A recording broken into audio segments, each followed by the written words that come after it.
உங்கள் favourite TV ஷோக்களை இனி miss பண்ண தேவையில்லை. ஜீ5 இல் முற்றிலும் இலவசமாக காணுங்கள். இங்கேயும் எப்பொழுதும். அந்த ராதா நான் எந்த அளவுக்கு உன்னை நேசிச்சேனோ அதே அளவுக்கு உன்னை நேசிக்கிறா மோகன். ஒருவேளை நான் உயிரோட இருந்திருந்தா நான் நிச்சயமா இந்த விஷயத்துக்கு சம்மதிச்சிருக்க மாட்டேன். ஆனா ஆனா நான் இன்னைக்கு ரொம்ப சந்தோஷமா இருக்கேன். அதனால இந்த விஷயத்துக்கு நான் சம்மதம் சொல்றேன். ஏன்னா எனக்கு நல்லா தெரியும், என்னோட மோகனுக்கு ராதாவை விட ஒரு நல்ல மனைவி அமையவே மாட்டான்னு. அப்புறம் குஷிக்கும் ராதாவை விட ஒரு நல்ல அம்மா கிடைக்க மாட்டா. அப்புறம் இந்த வீட்டுக்கும் ராதா மாதிரி ஒரு நல்ல மருமக கிடைக்கவே மாட்டா. அதனால போ மோகன், உன்னோட அந்த பழைய வாழ்க்கையோட வேதனைய மறந்துரு. அந்த கசப்பு தன்மைய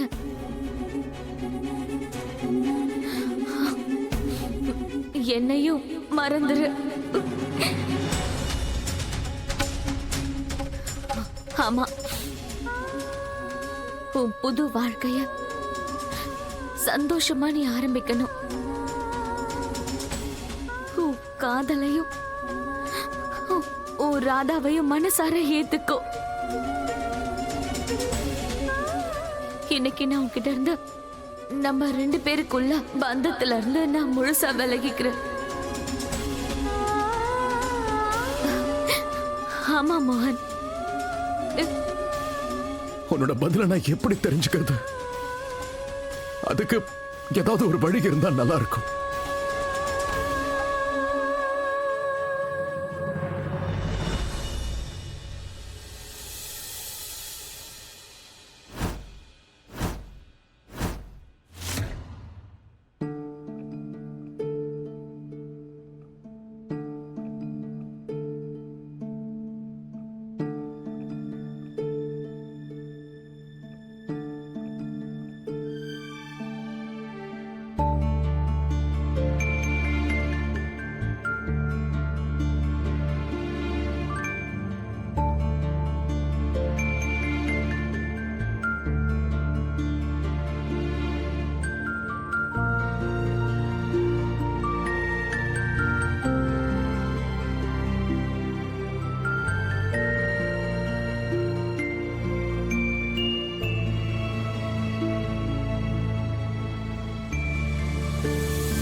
துளசி,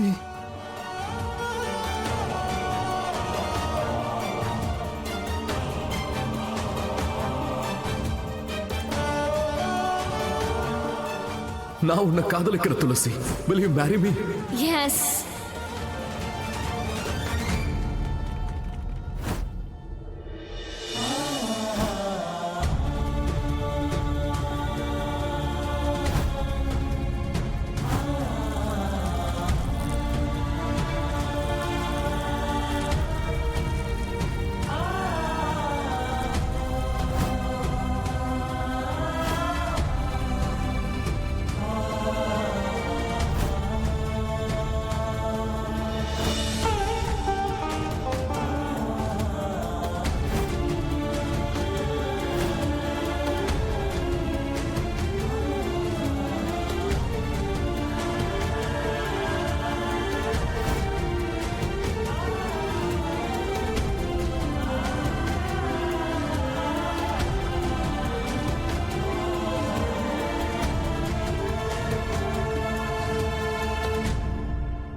Tulasi, thank you.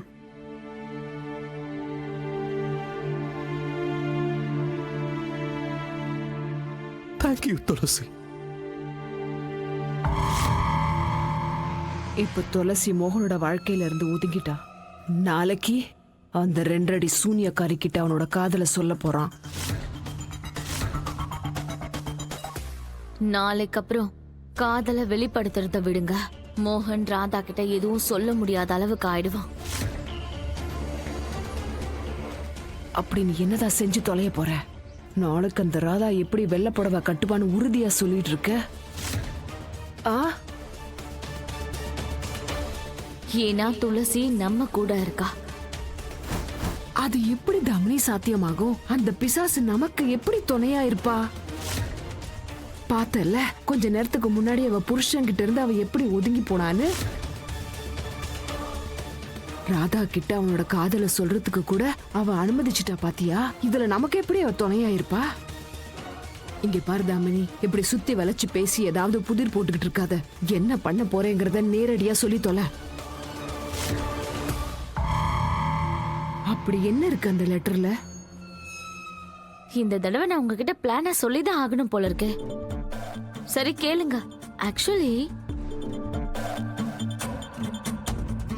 எந்த வேலைக்காக வந்தியோ அந்த வேலையை முடி. முடிச்சிடும். இந்த ஸ்பெஷல் கிஃப்ட் அவனோட துளசி அம்மா உனக்காக விட்டுட்டு போயிருக்கா.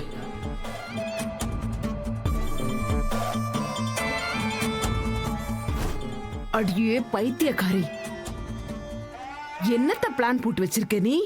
ஒருவேளை தப்பி தவறி அந்த லெட்டரை பிசாசு படிச்சுட்டானா என்னடி பண்ணுவ? அப்படி இல்லன்னு வெயி, அந்த குஷி இருக்காளே அவ கொண்டு போய் அந்த சூனியக்காரி கிட்ட காமிச்சிட்டானா? நல்லா யோசிச்சு பாரு, அது இன்னும் பெரிய பிரச்சனை ஆயிடுமே. யோசிச்சேம்மா, அதை யார் படிக்கிறதா இருந்தாலும் படிக்கட்டும். ராதாவும் படிக்கட்டும், அந்த துளசியும் படிக்கட்டும். யார் படிக்க நினைச்சாலும் குஷி என்ன நினைக்கிறாளோ அதை மட்டும்தான் அவ செய்வா. ஏன்னா இந்த தடவை அவன் முன்னாடி நிக்கிறதா அவளை பெத்த அம்மா. அண்ட் இந்த தடவை என்னோட பிளான ராதாவாலையும் கெடுக்க முடியாத, துளசியாலையும் முடியாத. எனிவே அங்க என்ன நடக்குதுன்னு கொஞ்சம் தெரிஞ்சுக்கலாம்.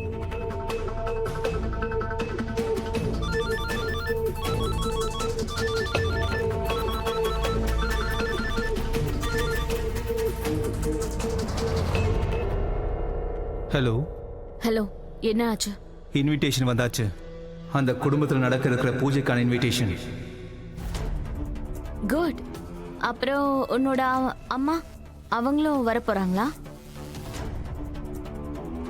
ராதாவை பொண்ணை எடுத்துக்கிட்டாங்கல்ல, அதனால கிஃப்ட் பேக் பண்றாங்க. தான் பொண்ணுக்கு கல்யாணத்துக்கு அப்புறம் நடக்க போற முதல் பூஜைக்கு கொடுக்கறதுக்காக. பாவா, உங்களுக்கு என்ன தெரியும்? ராதாக்கு உண்மையான கிஃப்ட நாம 2 பேரும் சேர்ந்து நாளைக்கு கொடுக்க போறோம்னா, ரைட்? ஜீ5 ஆப்பை டவுன்லோட் செய்து அனைத்து எபிசோடுகளையும் இலவசமாக பாருங்க.